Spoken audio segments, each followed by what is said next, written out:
आध्यात्म के जगत में एक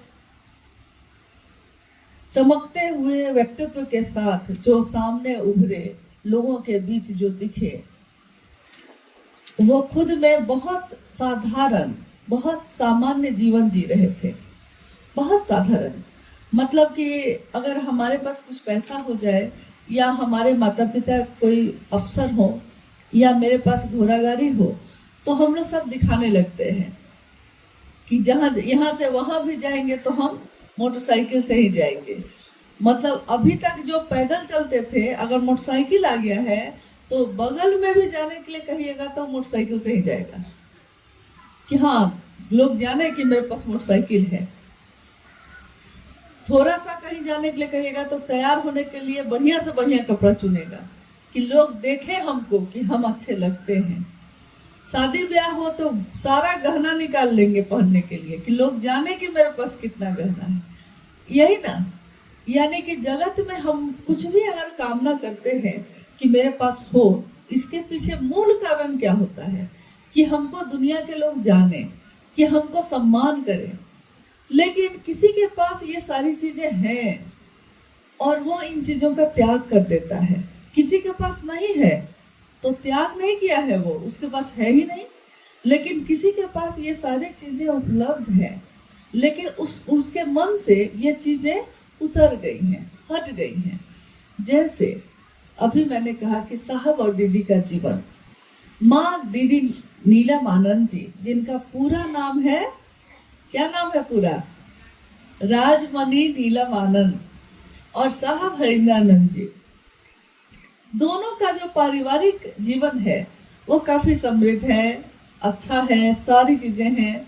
लेकिन जब से उन्होंने शिव को गुरु बनाया, या उससे पहले का भी जीवन जो उनका था वो भी, शिव को गुरु बनाने के बाद का जीवन था वो भी, उसके बाद वो जगत में जो दिख रहे हैं तो कैसे दिख रहे हैं, एकदम सामान्य। आप में से जिसने भी साहब को सशरीर देखा है उसने देखा होगा कि वो घर में अगर हैं, घरेलू माहौल में बैठे हुए हैं, तो वो धोती और शर्ट पहने हुए हैं। यहाँ तक कि कितने कितने गुरु भाई गुरु बहन भी आ रहे हैं, जा रहे हैं, लेकिन साहब कैसे बैठे हैं, तो साहब धोती और शर्ट पहन के बैठे हैं। 4 घंटा से शिव की चर्चा हो रही है, सो हो रही है। माँ नीलम आनंद कैसे बैठी हैं, तो साधारण एक सामान्य सूती साड़ी में वो बैठी हैं और चर्चा हो रही है, सो हो रही है। उनके जीवन में सुंदर से सुंदर कपड़े हैं, आभूषण है, लेकिन उनको पहनने का उनको वक्त नहीं, मन में वो बात ही नहीं है, मन में वो चाहत ही अब नहीं है। यानी गुरु भोग और मोक्ष अभिन्न रूप से देते हैं, भोग भी देते हैं, मोक्ष भी देते हैं। लेकिन जो शिव को चाहेगा उसके मन से भोग और मोक्ष दोनों की कामना खत्म हो जाती है। न अब भोगना चाहता है वो, न उसको मोक्ष चाहिए। मोक्ष का मतलब हुआ कि मुक्ति मिल जाना, यानी जीवन में आना और जीवन से मर के चले जाना, इस आवागमन से मुक्ति मिल जाना, शिव में ही एक में एक हो जाना, यानी मोक्ष मिल जाना। भोग मतलब देखिए, एक ही शब्द के बहुत सारे अर्थ होते हैं, एक ही शब्द के। जैसे भोग हम बोलते हैं तो भोग एक होता है समृद्धि, संपत्ति, मतलब सब कुछ अच्छा अच्छा होना, ये भी हुआ भोग। और एक और भोग होता है, उसको क्या कहते हैं हम लोग, कि पता नहीं कौन सा कर्म किए थे कि भोग रहे हैं, ये भी कहते हैं। यानी एक भोग वो भी है। हम भगवान को जो प्रसाद चढ़ाते हैं उसको भी हम कहते हैं कि भोग लगाया है हमने। तो एक ही शब्द के 3-3 अर्थ हैं। अब आप जिस तरह के लोगों से मिलिएगा, उससे पूछिएगा, तो अगर कोई पूजा करके उठ के आया है तो उससे पूछिएगा तो वो कहेगा कि भोग का अर्थ होता है भगवान को प्रसाद चढ़ाना। कोई दुख में आया है उससे आप कहिएगा कि भोग का मतलब बताओ, तो वो कहेगा कि अरे कौन सा मतलब पूछते हैं, वही है जो मैं भोग रहा हूँ, यही ना मतलब है। और किसी से पूछिए कि भोग का क्या अर्थ है, उस व्यक्ति के पास सारा वैभव है, संपत्ति है, तो वो कहता है कि अरे भोग मतलब वो जो मैं भोग रहा हूं। देखिए, सब एक ही है, हर व्यक्ति के लिए उसका अर्थ अलग अलग है। अब शिव तो एक ही है, महादेव तो एक ही है, लेकिन हर व्यक्ति के लिए उस महादेव की उपस्थिति अलग अलग तरीके से है। आज तक के इतिहास में हजारों साल से भारत देश में महादेव की पूजा होती आई है। हमारी संस्कृति में शिव है, शिव में हमारी संस्कृति है, हजारों साल से होती आई है।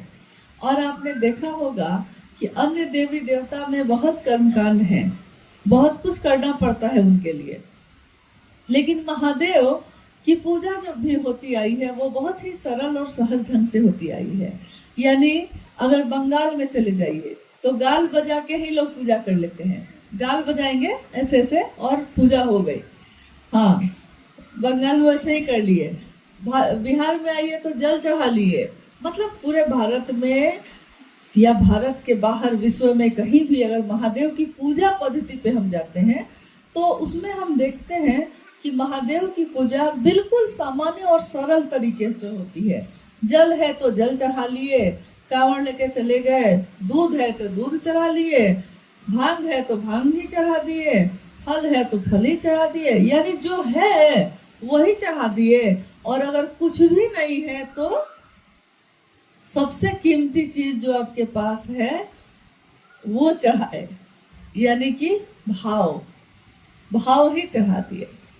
साहब डिप्टी कलेक्टर थे, 15-20 तारीख होते होते घर में ईमानदार अफसर थे तो घर में पैसे खत्म हो जाते थे।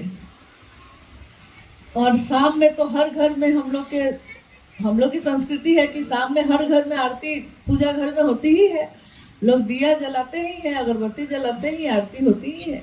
माँ नीला महाराज जी भी जलाती थी। तो वो आके साहब को कहती कि सुन रहे हैं, पैसा खत्म हो गया है और दिया जलाने के लिए घी नहीं है घर में। तो साहब कहते कि अगरबत्ती से कर लो पूजा। माँ नीला महाराज जी कहती कि अगरबत्ती भी नहीं है। तो साहब कहते कि अरे तो क्या महादेव दिया और अगरबत्ती से खुश होते हैं? हाथ जोड़ के प्रणाम कर लो। मतलब कि आपके भाव से ही महादेव प्रसन्न हो जाते हैं, सामान की जरूरत उनको है नहीं। तो ऐसे है महादेव। अब हम सब के लिए महादेव बहुत तरह के रूप में है। शिव के विभिन्न स्वरूप हैं। धरती के लोगों ने उनको जैसा जाना वैसे नाम से उनको पुकारा। जैसे शिव का एक नाम है नटराज, सुना है आपने? नटराज शिव, यानी नटों के भी राजा। नट का अर्थ यहाँ हुआ नृत्य से, नृत्य जो करते हैं, नृत्य के भी जो राजा हैं। और कहा जाता है कि नटराज का जो उनका स्वरूप है, सामान्यतः लोग समझते हैं कि मतलब कि विध्वंस होता है, संहार हो जाता है, लेकिन नटराज का अर्थ होता है जहाँ उत्पत्ति और संहार दोनों समान रूप से चल रहा हो। उत्पत्ति भी हो रही है, जन्म भी हो रहा है, स्थिति भी है और संहार भी हो रहा है। तो नटराज के कदमों के थाप से यह धरती अगर लगातार उद्वेलित हो रही है, तरंगित हो रही है, तो उसके बाद होता ये है कि उसमें जीवन पैदा होता है। तो शिव का एक रूप ये भी है। शिव का एक स्वरूप महाकाल का भी है। काल भी जिनके नियंत्रण में है, महाकाल के रूप में हम लोग जानते हैं उनको। महाकाल का एक मंदिर उज्जैन में भी है। तो महाकाल के रूप में भी धरती के लोग उनकी पूजा करते हैं। अब बताइए कि कपालिक लोग भी करते हैं, अघोरी लोग भी करते हैं, लेकिन ज्यादा संख्या में धरती पे कौन लोग रहते हैं? तो ज्यादा संख्या में गृहस्थ आश्रम में रहने वाले लोग हैं, जिनकी गृहस्थी है, परिवार है, बाल बच्चा है, सारे नाते रिश्ते संबंधी है, गांव है, जवार है। ज्यादा संख्या में तो लोग ऐसे ही रहते हैं। ब्रह्मचारी और साधु तो कम ही दिखते हैं, ज्यादा तो ऐसे ही लोग दिखते हैं। तो उन ज्यादा संख्या में जो लोग हैं उनके आराध्य कौन है? तो उनके भी आराध्य, उनके भी सबसे ऊपर में अगर वो देखते हैं तो शिव है, जो उमा के पति के रूप में पूजित हैं। माँ पार्वती के पति है वो। इसके लिए हम लोग तीज व्रत करते हैं ना, गणगौर की पूजा होती है, तीज व्रत होता है, यानी कि महादेव सर्वमान्य है। एक ऐसे ईश्वर की एक ऐसी अवधारणा जो हर व्यक्ति को उपलब्ध हो, हर आदमी जिनकी पूजा कर सकता है, हर व्यक्ति जिनके नजदीक हो सकता है, लेकिन तब भी भगवान है वो। कहा है साहब ने, लिखा भी है कि शिव चाहे अगर वो इच्छा ना करे तो उनसे बड़ा अघोर कोई नहीं, और शिव अगर इच्छा कर ले तो उनसे ज्यादा घोर कोई नहीं है। मतलब इतना घोर, इतना हलचल कि चैन नहीं है। और अगर शांत है, परम शांत है, तो वो भी शिव है। अब ऐसी सत्ता से जमाने के लोग जो हैं, दुनिया के लोग जो हैं, वो कैसे मिल पाएंगे? मिलना चाहे तो कैसे मिलेंगे? क्योंकि जिसका कोई ठीक ही नहीं है। कभी तो अघोर हो जाते हैं और कभी घोर हो जाते हैं। कभी परम शांत है, कभी रौद्र रूप में है, कभी नटराज ही बन जाते हैं, कभी महाकाल भी है, कभी करुणा के अवतार भी हैं, तो कभी गृहस्थ आश्रम के घर घर में पूजित उमा के पति भी हैं।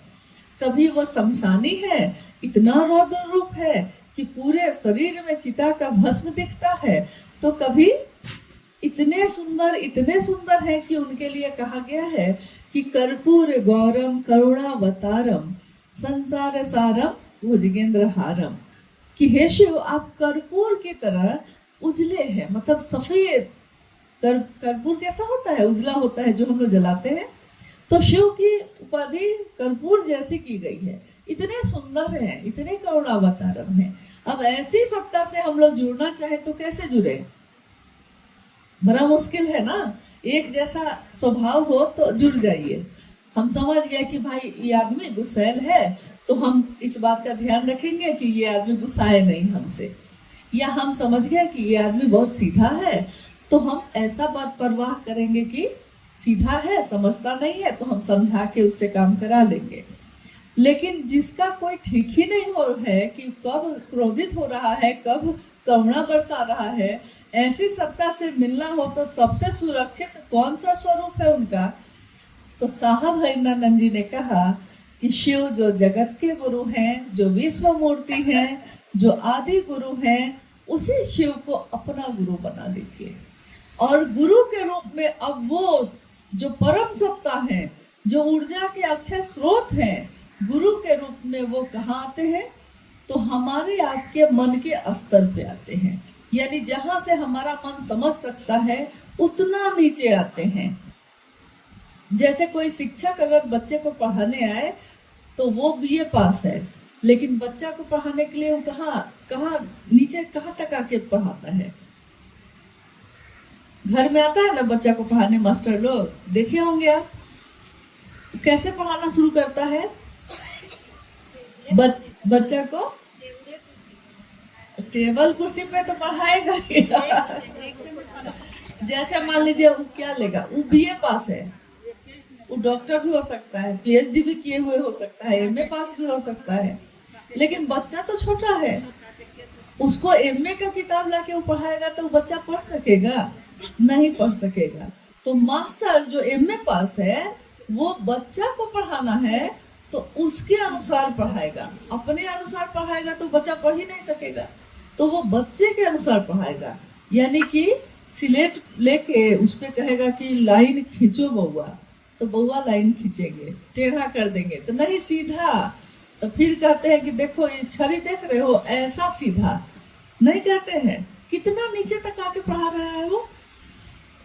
या ए फॉर क्या होता है, तो वो कहेगा कि ए फॉर कुछ भी बोल देगा वो। 2 दूनी क्या होता है, तो कहेगा 5।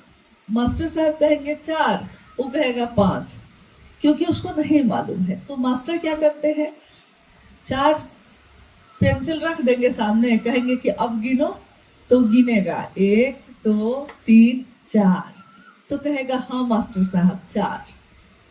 तो मास्टर बहुत बड़ा है, एमए का पढ़ाई करता है, लेकिन बच्चा तो कखा भी नहीं जानता है। तो मास्टर किसके मन के स्तर पे आया? वो मास्टर बच्चा के मन के स्तर पे आया पढ़ाने के लिए, तब उसको पढ़ाया। अब जब वो क ख ग घ सीख लेता है तब कहता है कि वाक्य बनाओ, तो वाक्य बनाता है। मोहन से वाक्य बनाओ तो कहता है मोहन स्कूल जाता है, वाक्य बनाता है। फिर किताब छोटी छोटी लाता है। फिर धीरे धीरे धीरे धीरे स्कूल भी जाने लगता है बच्चा, और कॉलेज भी एक दिन चला जाता है। लेकिन जिस दिन वो मास्टर से पढ़ना शुरू किया था उस दिन तो उसको कुछ नहीं आता था, उस दिन तो उसके मन में कोई विकास नहीं था। तो एक शैक्षणिक मास्टर भी, शिक्षा देने वाला मास्टर भी अगर बच्चे को पढ़ाता है तो उसके मानसिक स्तर पे आके पढ़ाता है। तो महादेव भी जब गुरु होंगे तो वो क्या करेंगे? महादेव गुरु होंगे तो क्या करेंगे, क्या पढ़ाएंगे हम लोग को? जैसे हम लोग का मन कहता है कि हम फोटो रखें कि नहीं रखें। साहब कह रहे हैं कि महादेव से जुड़ो, इतनी बार बड़ी बात बोल रहे हैं, मन जुड़ेगा आपका। और हम लोग क्या कह रहे हैं कि साहब फोटो रखेंगे कि नहीं, फल रखेंगे कि नहीं, अगरबत्ती जलाएं कि नहीं, उसका भभूत उठा के लगाएं कि नहीं। तो साहब हंसते और कहते कि मैं, देखिए मैं क्या देना चाहता हूँ, मैं देना चाहता हूँ शिव से ही आपको जोड़ना चाहता हूँ। और आपकी मांग कितनी है छोटी कि आप कहते हैं कि तस्वीर से ही खुश है, प्रसाद चढ़ा के ही खुश है, यानी गोरी तेरा आंचल कितना। इतनी छोटी सी कामना है आपकी, इतनी छोटी सी मांग है आपकी, लेकिन महादेव जैसा हो जाना, महादेव से ही मिल लेना। साहब तो ऐसी बात कह रहे हैं ना। अब हम लोग को तो बहुत ज्ञान है नहीं, हम लोग तो बहुत किताब शास्त्र पढ़े नहीं हैं, तो हम लोग क्या करते हैं, हम लोग जो क्षमता है, हमारी जो क्षमता है, हमारा मन जितना समझता है उतना ही हम महादेव से दया मांगते हैं, उनकी चर्चा करते हैं और नमः शिवाय से प्रणाम करते हैं। उतना ही ना जितना हमको आता है। अब दूसरे को बहुत आता है, लेकिन मेरा मन जितना समझा है हम तो उतना ही बोलेंगे ना। कोई 1 घंटा चर्चा कर सकता है और हमारे मुंह से कुछ निकलता ही नहीं है, हमसे समझ में नहीं आता हम क्या बोले। तो दोनों में अंतर तो है, लेकिन भाव में तो अंतर नहीं है। हो सकता है जो 1 घंटा से चर्चा कर रहा हो उसके अंदर वो भाव नहीं हो और आपके अंदर उससे ज्यादा भाव हो। और महादेव के पास तो ग्रहण भाव होता है, शब्द तो होते नहीं।